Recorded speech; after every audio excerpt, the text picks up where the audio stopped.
All right, on to some prerequisites. What do you need to know in order to take this course or in order to get the most out of this course? And there aren't that many.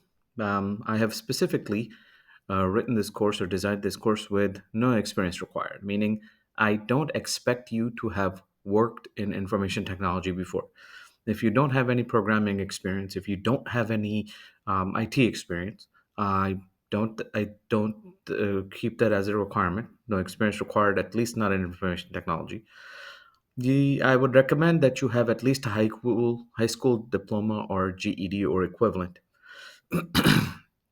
If you're taking this course, you obviously have a working knowledge of computers already, which means that you're able to start a computer, you're able to come to the platform, actually get to the course, and things like that. So you know how to use a computer, and that's really all that's really needed in order to take this course. By the end of it, you will have know a lot more than this, but this is what's required. But this fourth one is what I wanted to emphasize, which is to be a self-directed learner. This course is designed with people in mind who want to learn by themselves. There are some people who learn better in a proper school or classroom setting. Nothing wrong with that. Some people just learn better that way. That's fine if that's you.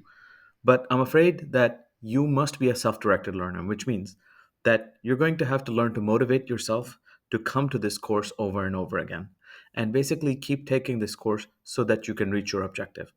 If you're not a self directed learner, if you learn better in a classroom setting, then you will probably not benefit as much from this course.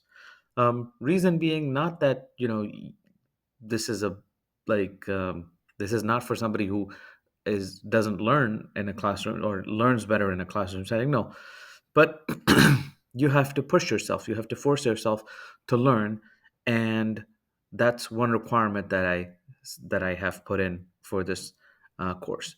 You have to be a self-directed learner. So no experience required. You don't have to be know anything in information technology. I would recommend a high school diploma or GED or equivalent. Some working knowledge of computers definitely mandated. And finally, be a self-directed learner, meaning you should know your learning style and you should be learning or attempting to learn yourself. If you've purchased this course, then you obviously already are a self-directed learner. All right.